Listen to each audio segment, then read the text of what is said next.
주일 오후 예배를 겸한 구역장 성경 공부 잠시 인도하겠습니다. 제목은 보고 들은 것을 말하는 사람들, 지난주에 받은 말씀입니다. 사도행전 4장 1절에서 22절을 본문으로 합니다.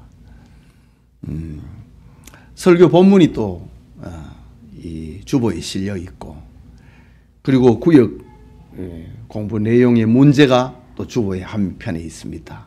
그러니까 이 주보를 이렇게 펼쳐 가지고 설교문을 보면은 우리 구역 공부에 바로 이렇게 답을 찾을 수 있는 그런 구조로 되어 있으니까 주보를 잘 활용을 하시기 바랍니다. 보고 들은 것을 말하는 사람들, 지난주에 선교주의를 맞이해서 받은 말씀이었습니다. 지난주 설교문 속에서 주보에 실었는데 9가지 질문을 문제를 냈습니다. 첫 번째 질문입니다. 예수님 안에 죽은 자의 부활이 있다고 백성을 가르치고 전함을 싫어한 자들은 누구인가요? 성경 본문 그대로입니다. 4장 1절에 예수님 안에 죽은 자의 부활이 있다고 백성을 가르치고 전함을 싫어한 자들은 누구인가요? 사도행전 4장 1절에 보면은 제사장들, 성전 맡은 자, 사두개인들이라고 합니다. 두 번째 질문입니다. 유대 사회의 입법권, 사법권을 동시에 가진 최고의 종교 권력기관은 무엇인가요?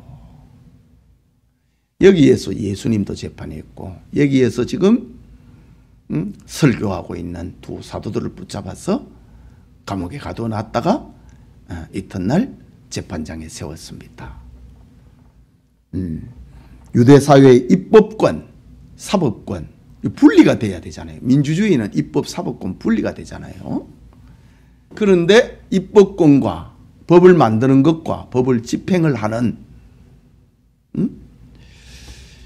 동시에 가지고 있는 최고 종교 권력기관은 무엇인가요? 뭐지요? 예, 산헤드린 공회입니다. 예, 산헤드린 공회는 70명의 공회원과 대제사장으로 구성이 되는데 보통, 그러나 이 사도행전 4장에서는 과거의 대제사장, 현재의 대제사장, 미래의 대제사장, 그리고 또 직분을 알 수 없는 알렉산더, 이렇게까지 이름이 등장을 합니다. 그렇다면은 당시의 종교재판은 지금 74명이 구성이 되어 있는 최고의 입법, 사법 권력기관입니다. 산헤드린 공회였습니다. 세 번째 질문. 베드로와 요한을 재판하기 위하여 모인 공회는 너희가 무슨 권세와 누구의 이름으로 이 일을 행하였느냐? 신문한 이유가 무엇인가? 산헤드린 공회가 예루살렘 성전에서 지금 광장에서 전도하고 있는 베드로와 요한을 체포했다가 이튿날 아침에 재판석에 세워놓고 너희가 무슨 권세와 누구의 이름으로 이 일을 행하였느냐? 라는 신문한 이유가 무엇인가? 4장 7절과 설교문에서 답을 찾을 수 있습니다. 두 가지입니다. 하나는 백성을 가르치고 설교하는 권한은 공회에 있기 때문이다. 또 공회가 자격을 심사하고 난 다음에 가르치는 권한을 부여하기 때문이다. 설교하는 권한은 산헤드린 공회에 있다 이거지요. 그리고 설교할 수 있는 권한을 부여하는 것도 역시 산헤드린 공회인데 너희가 무슨 권세로 누구의 이름으로 이 일을 행했느냐? 공회는 당신들에게 설교할 수 있는 권세를 부여한 적이 없는데 무슨 권세로 했느냐? 누구의 이름으로 설교했느냐? 라는 신문입니다. 네 번째 질문입니다. 공회가 두 사도를 죽이려고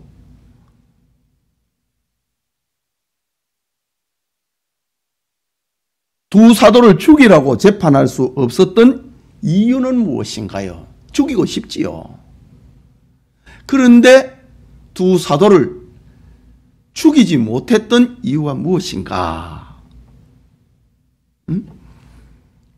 사도행전 4장 14절과 16절 그리고 설교문에 40년간 서지도 걷지도 못하다가 걷게 된 자가 지금 사도와 함께 서 있는 겁니다.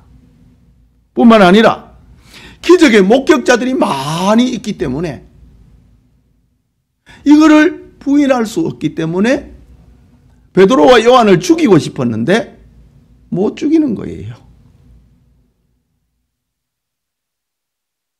다섯 번째 질문입니다.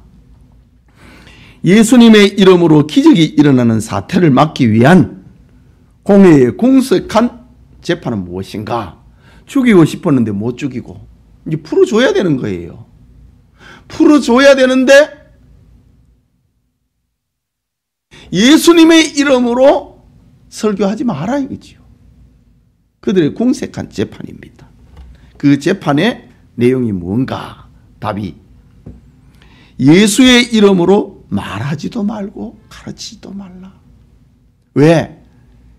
예수님을 죽인 자가 누구냐 이거죠. 바로 산헤드린 공회입니다.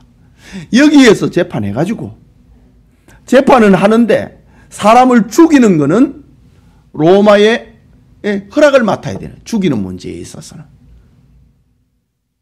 저 스데반 같은 경우는 화가 나니까 그냥 죽여버렸지만은 그러나 본래의 법은 재판은 죽이라고 재판을 해도 저 로마 총독부의 허락을 맡아야 되는 거예요.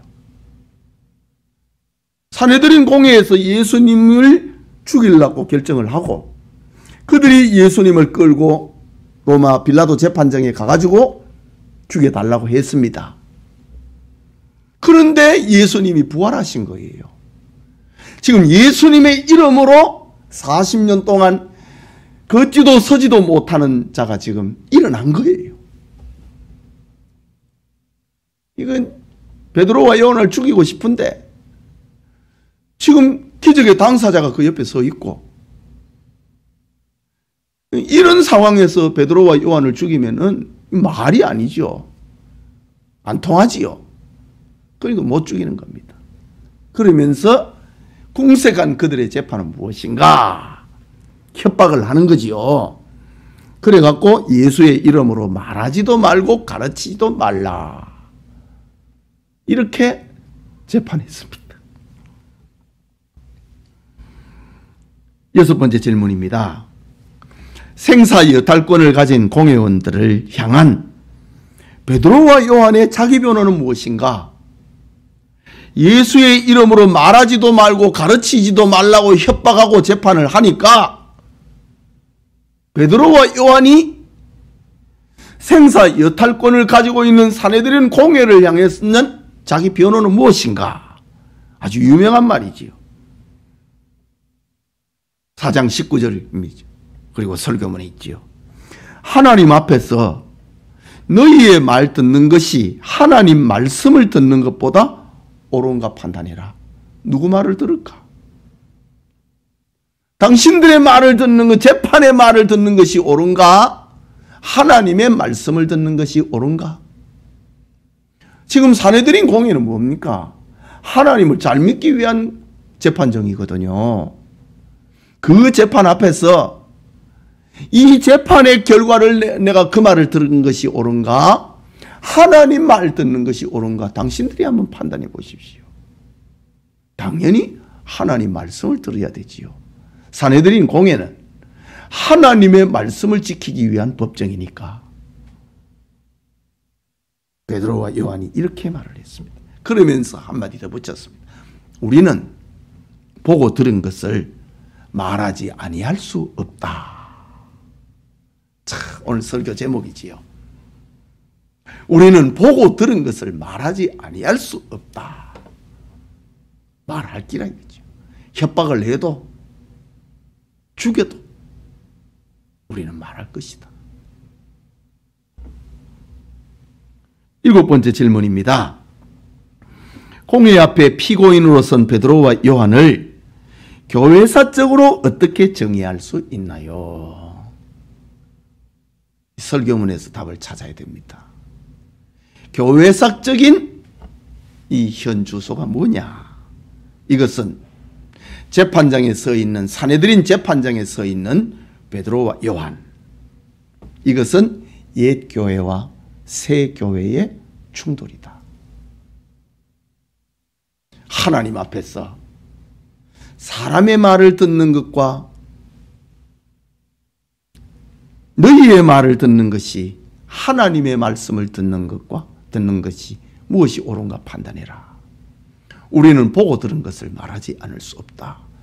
지금 옛교회와 구약교회와 신약교회가 지금 충돌하고 있는 현장입니다. 하나님 말을 들어야 된다. 우리는 보고 들은 것을 말한다. 옛교회와 새교회의 충돌입니다.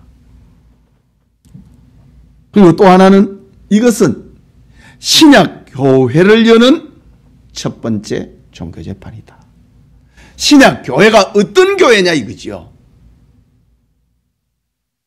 사내들인 공회의 말을 듣는 것이 아니고 우리는 하나님의 말씀을 듣는 교회다.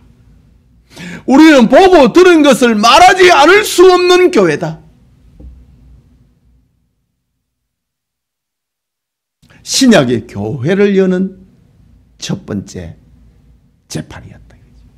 이 교회사적인 의미입니다. 공식적인 신약교회의 출범, 신약교회가 무엇인가? 제도와 규범에 갇혀 있는 것이 아니고 하나님의 말씀을 듣고 보고 들은 것을 말하는 교회, 이것이 신약교회의 시작이다 라는 겁니다.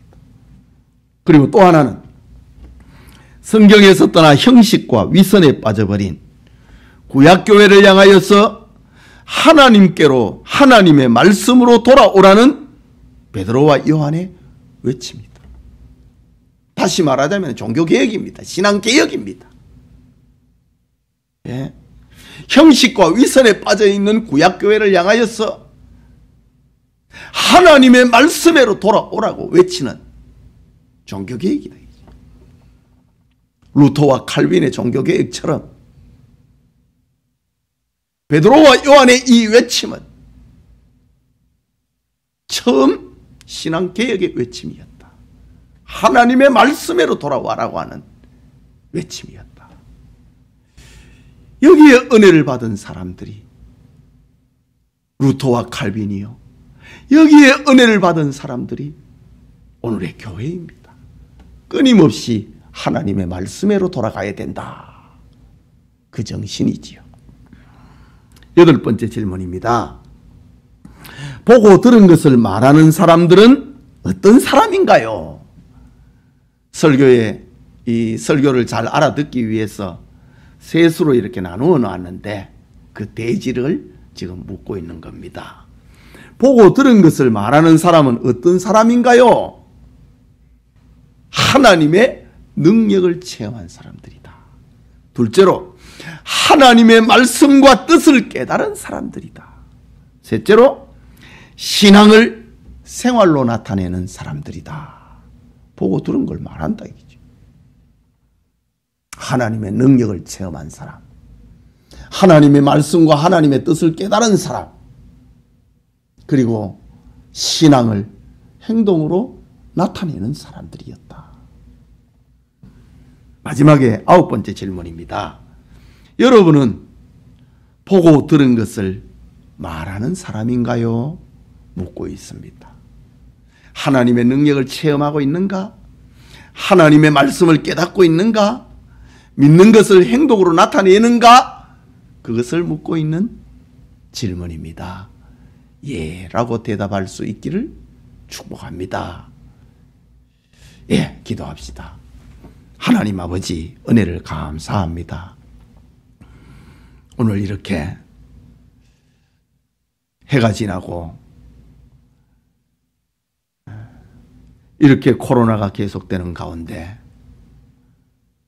주일 오후 예배를 가정 예배로 드리고 있습니다. 우리 성도들이 가정 예배에 이 영상을 보면서 예배 드립니다. 예배를 축복하시고 또 우리 구역들에 하나님의 은혜를 입혀 주시옵소서. 보고 들은 것을 말하는 사람으로 살게 해 주옵소서. 예수님 이름으로 기도합니다. 아멘.